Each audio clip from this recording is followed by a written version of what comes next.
Ba-doo-ba-doo. It's a Kirblog, and it's about really good animation. So I got my Netflix account back at the beginning of this month, mainly because I was ready for the new season of Castlevania. And upon logging in, I was greeted with the trailer for a little show that I had completely forgotten about, but remembered back when it was announced. Yasuke. I've not seen Cannon Busters yet, so I can't go ahead and say like, oh, this is LaShawn Thomas's greatest work. I feel like I don't have the right to say that until I've seen all of his kind of greatest hits. But kind of on a whim, I went ahead and watched through all this. I slightly regret watching just the first 4 episodes, and then I paused, and then I finished the 5th and 6th shortly before I started recording this, because it's a combination of, I feel it's a combination of, wow, this was like a really, really great animated film that was, for whatever reason, split into 6 episodes, even though I'm sure it probably was conceptualized as a series and just a mini series, and it is what it is. But it felt very feature-esque in that sense, and I think I would have enjoyed just experiencing it all in one big go. But despite feeling that way, I also, at the same time, feel like this was like some kind of like a lost, really amazing like Adult Swim anime from back in that, that era of the, the early 2000s with Cowboy Bebop and Trigun, and then eventually Samurai Champloo, and a lot of that sort of vibe. It felt like, I don't know if that's necessarily the vibe that he was intending with this show, but that's definitely what it harkened me back to. It felt like I was rediscovering a show that had come out all that time ago, which is funny considering it's historical. It's a not a contemporary story, although fantasy elements and everything. But I felt like it was putting me in like a time capsule of both like ancient Japan with also a fantasy twist, obviously, but also like to an era of a certain style of anime that I feel like I haven't really experienced in quite some time, and that was really refreshing. Just this kind of vibe that I guess American anime fans in particular really seem to take to, and what kind of sparked like the anime fascination with people kind of right after the gateways of stuff like Pokemon and Dragon Ball Z, and then you have like the more adult stuff like this. So I went in knowing very little. I actually didn't even know about the historical figure Yasuke himself is based on, but was immediately intrigued. I knew about the show a little bit ahead. I actually auditioned for it a long time ago, so I was familiar with a couple of the characters, but I'd long forgotten like what their roles were and everything, like in terms of how they fit into the story and everything. So yeah, experiencing this was quite a trip. Yasuke himself, I find to be just a really cool protagonist.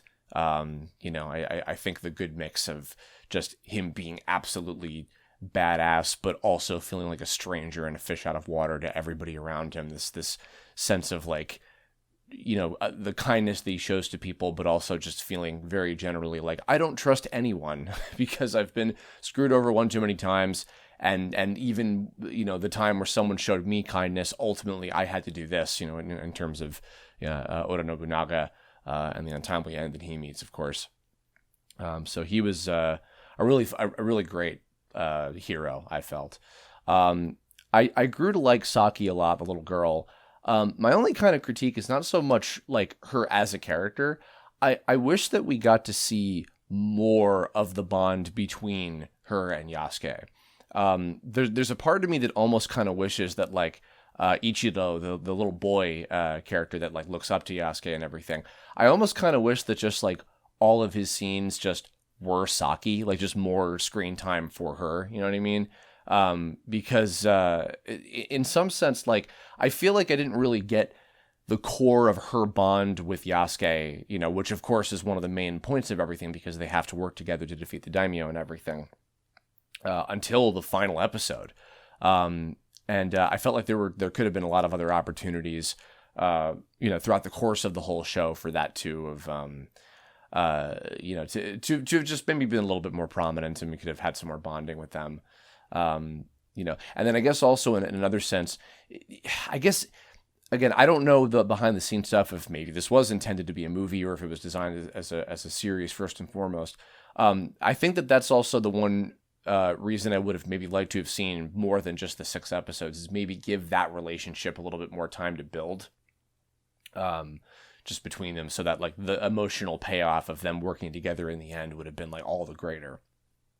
As far as other characters go, I really liked the 4 weird assassin mutant guys, and even their leader, the priest, the crazy electric priest guy he was pretty entertaining.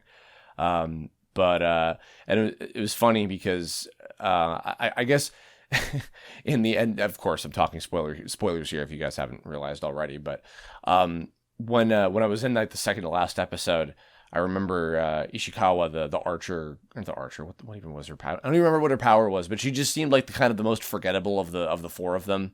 And I was just like, what if she just got like killed off like right now? And then she immediately got killed off. And I was like, oh, okay. And the kind of, I don't want to say unceremonious, because it was, it fit the situations of that episode, but the way that all the others were eventually killed off was, I guess, kind of fittingly expected for them, like the way that they were paced out as characters and everything. And, like, I guess they didn't necessarily redeem themselves. Haruto, I guess, in some sense is like, he cared about Ishikawa and, sacrifices himself, in her name in a sense. What the hell's her name? Nikita, the werewolf girl, was just absolutely wasted. This poor bastard. And then, Achoja, I was kind of happy that he survived. He was fun. I have no idea if they plan on doing more with this. I kind of would like to see more about what his deal is. Would be kind of cute. He ended up becoming one of my favorites unexpectedly. I liked a lot of the cameos as well. It was great hearing Greg Chun in there, Johnny Ambash, Gwendolyn Yao, were all really good fits in their little, smaller characters. I realized as the show was ending, I was like, oh hey, the kind of the sort of connection of Lakeith Stanfield and Paul Nakauchi as Morisuke. I was like, oh hey, it's El and Watori from the Netflix Death Note movie. It's a little Netflix American anime-esque kind of weird web of connections there. Ming-Na as well as Natsumaru. I'm glad that she's just like doing more like voiceover in general, because she's fantastic like anyway. So she was great as that character. And on the note of her, and also the guy, another big highlight, the guy who played Nobunaga, who I'm assuming he's probably like a film actor, because I hadn't heard of him otherwise, but he was just so much fun. And like I was thinking about how when you have anime like this that do take place like in a very like distinctly Japanese setting, there is always that kind of wonder about like, like what's the line in terms of, to ever give any kinds of older characters, Japanese accents or Asian accents in general, whether they're performed by, people of the actual race or otherwise. But his natural, I'm assuming it was his natural accent, was very charming and like lent itself as this, it fit this kind of like, the ancient Japan kind of thing. Obviously, he and Morisuke were really the only characters that had the accents. But even just them by themselves, like, I don't know, there was just something kind of like that little subtlety kind of really brought me more into the world in terms of just like, the believability and the authenticity and everything.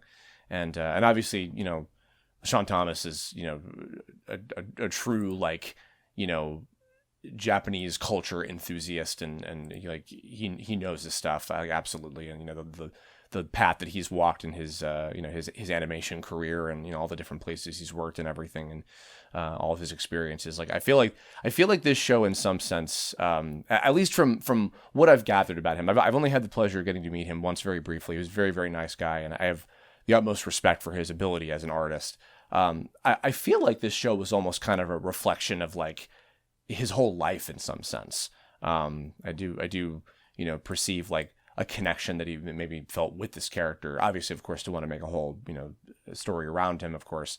I guess other things, I don't fully know how I feel necessarily about like the technology part of, because when you do a story like this and it's like there's fantasy elements and everything, like of course like like you can kind of just buy that because there's like a mysticism kind of thing to it. But then when you have like the mechs and like the technology kind of thing, like I mean Haruto's entire existence is just like, what? Like he's fun and I like him, but just the inclusion of that, I guess that kind of stuff is like very like, all right.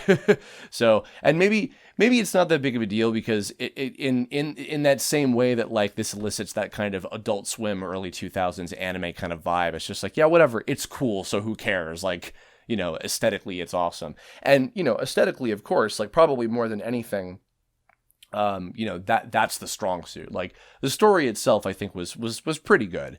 Not like, to me, not like the most absolutely like mind-blowing, memorable thing in the world. But aesthetically, I think like this show was absolutely a masterpiece.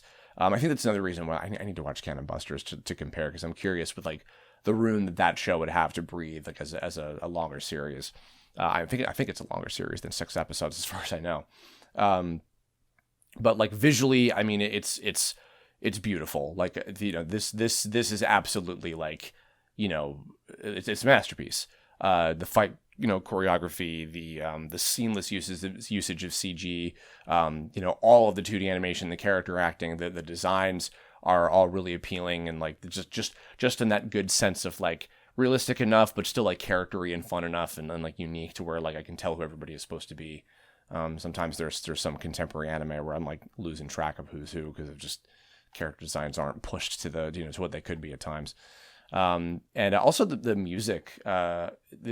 It's funny. I was debating, this is a little like mini thing for a second, just a side note, but like I was debating if I should consider this to be like contemporary music, because obviously it's very like old school sort of synth and a little bit of like pop music or not pop music, like hip hop. What the hell am I talking about? And a little bit of like jazz and stuff, and plus like the kind of Japanese instruments kind of all melding together. Like what I was gonna say was I don't know if, even though like it's an old school combination of elements, but like I feel like they've come back into style so much with like a lot of the type of music that we have in like shows that are made today and movies and otherwise, that it almost feels like a contemporary kind of thing now. Like I think of Stranger Things, that kind of stuff. Like there's a lot of examples. It's just one that comes to mind. But I really love it. Like the opening is absolutely stuck in my head, and the ending theme is again very much elicited that vibe of like, oh, okay, I'm watching the show on Adult Swim at 1 a.m. and like I'm powering down for the night. And it's like very calming and soothing and everything, and just the still beautifully painted artwork and everything, that kind of stuff. And came to mind too just now, the final episode's ending credit sequence where again it's that movie style, like all old animation you've seen throughout the whole story experience, and like you shrink it down to that little window on the side while the text scrolls upward. Yet another element that made me like kind of consider this almost more of a movie than I do of a show. Oh, I'm remembering now. Actually the other big thing, I think more than anything else, the big thing that made this feel very, very feature-esque, more so than like it was a series to me, was actually the like massive usage, the good usage of Flashback. The fact that every episode had like a pretty consistent like hopping back and forth between the past and the present. And sometimes in different ways and at different points in time throughout Yasuke's history. Like it was very much all over the place, and but I liked that. I liked how like how they would utilize these sort of windows into what was going on in his head and how it was affecting him in the present day and everything. Because I feel like obviously, of course, all great anime have different flashbacks, and sometimes they'll go on, for Christ's sake, like One Piece's flashback that's going on in Japan right now. In the Wano arc. I mean, it was funny, another ancient Japanese, with fantasy elements type of story. Like that flashback arc alone is like, twice as long as the entirety of Yasuke. But yeah, I do appreciate that kind of usage of it, and like seeing those little glimpses and how that stuff tied in, and like, Nobunaga's army and everything, and Ming-Na's character and all that stuff. Like those are some of my favorite parts of the entire thing. Like I think story wise, those were my favorite parts of the whole narrative. And then obviously the fight scenes were just like, those are the true highlight, because that's just like the sign of like, this is our max power as artists. It's like we're putting our full force into this in particular. So this was a great ride. I do wonder also about if what LeSean's next step is going to be in terms of like a project. I don't know if he wants to continue any of the ones that he's already started, or if if he wants to do something else new. But like this was just another like, yep, he's one of the greatest of our time. I find I think that he truly is like one of the most like visionary animation creators and directors, of this current era, I would say. I think my last kind of closing thought about this is maybe in due time, I'd be really curious to see this show dubbed in Japanese. I don't know if I've ever, once in a while I've had like intrigue of like, oh, what is this, American made series sound like in other languages? And, sometimes Japanese, kind of just for the novelty of like, oh, I'm so used to hearing it from watching anime and stuff. But this in particular, and I actually learned that even in the Japanese dub, Yasuke is voiced by a half black, half Japanese actor, which is actually, that's really cool. That goes to show just the care that they put into, that side of it as well. I would be really intrigued. As a kid, maybe someday I'll even still do this within my lifetime. I always had this fantasy of like, what if I watched like all the Disney movies, but I watched them like in the language of like whatever country that they're supposed to take place in. Like what if I watched like the Chinese dub of Mulan and the French dub of Beauty and the Beast, and et cetera, et cetera. Like, I've always thought like, oh, that'd be kind of interesting to try. I don't know how easy that is to do, because finding all those releases and legal ways is kind of difficult. But this is a show in particular I'd be really intrigued to see, especially because I think LeSean speaks fluent Japanese, if I'm not mistaken. So like, I'm sure probably a lot of care was put into, again, just if anything else, certainly that language of the show as well. And I'd be curious to kind of like compare and contrast like the tone of it, and how much it doesn't even maybe necessarily feel like it, because, and actually that's one other thing too, I'll say that this just came to mind. I feel like this show is kind of exemplifying that like the line is being blurred in terms of what sounds like a dub and like what constitutes like, oh, this is like anime style acting or whatever, like regardless of the genre or whatever. Like, I had actually kind of forgotten, like, wait, so is this a dub, or was this recorded like prelay, like with all the acting first and then animated to it? And it seems very seamless. And it wasn't ever distracting. It was just something that, like, for me, like, as someone that's what I do for a living. That's that was something I was curious about. So I'd kind of like to see it in Japanese at some point. Maybe not immediately, but yeah, and maybe on my next run through, I'll watch it in Japanese and kind of see how the reversal of things goes sometimes. So I guess that's gonna wrap us up. So if any of you guys who've watched, if you checked out Yasuke as well, let me know your thoughts, favorite moments, favorite characters, anything like that. Any other recommendations for other good, now that I have Netflix back again, any Netflix shows that maybe I haven't already done Kirblogs about? I usually try to do one of like every show that I watch, just like to, get my thoughts out there. I also recently watched, The Mitchells versus the Machines. And I almost thought about like having them be together in one Kirblog like this, but I was like, yeah, you know what? I'll save that for like a separate thing if I ever do that. But, yeah, so thanks for watching. I mean, I'm sure I've spoiled a bunch of stuff at this point, but if you haven't checked out Yasuke and you listen to this, please go watch it, because it's incredible. You won't regret it. And otherwise, if you have suggestions for future Kirblog topics and otherwise, leave a comment about that too.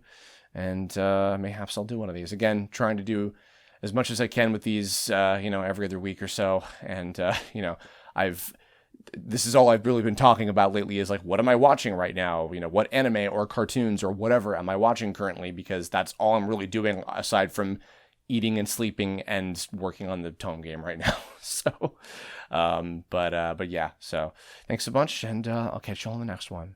Bye-bye.